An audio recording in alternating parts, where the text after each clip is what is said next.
فنان سامح حسين الترند على محرك البحث جوجل وكمان مواقع التواصل الاجتماعي.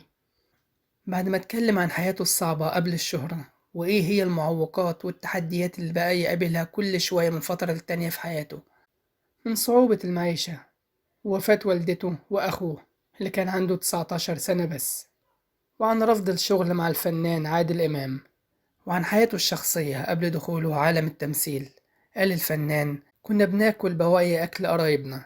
أمي كانت بتروح عند قرايبنا وتقول لهم أنا مربية فراخ في المنور، ولو عندكم بواقي أكل هاتوه للفراخ. وماما بالفعل كانت بتجيب منهم بواقي الأكل وكنا احنا بناكلهم، احنا اللي كنا الفراخ. احنا ما كانش عندنا فراخ ولا حاجة، بس بسبب ضيق الحال كانت ماما بتعمل كده. يعني عشنا فترة صعبة جدا، لذلك أنا من صغري بشتغل، ومن صغري ولغاية دلوقتي أشيل اللي بيشتغل ده وهو محترم ويساعد أهله، أشيله فوق راسي.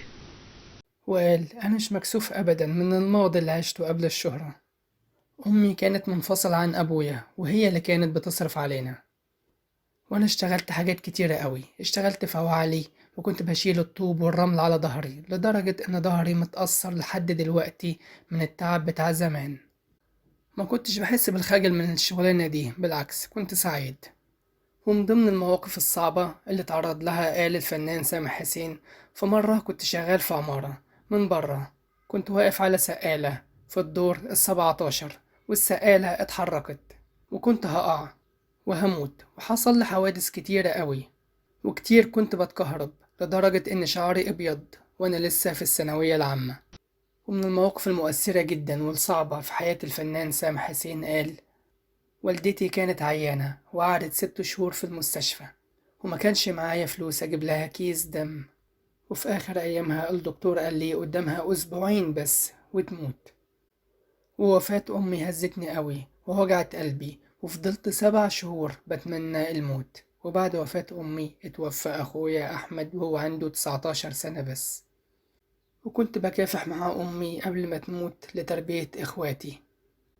وعن علاقته بمرات أبوه قال إن هو بيحبها جدا وبيعتبرها زي أمه، وكانت والدته ومرات أبوه على علاقة طيبة جدا ببعض، لدرجة لما والدته ماتت مرات أبوه فضلت لابسة أسود عليها لحد دلوقتي. العمل مع الفنان الكبير عادل إمام قال: الشغل مع الفنان عادل إمام يعتبر إضافة لأي حد، ولما اتعرض عليا دور في مسلسل فالنتينو رفضت الدور، مش علشان مساحة الدور صغيرة، لأ، علشان الدور كان لازم يكون مؤثر، والدور ده للأسف ما كانش مؤثر.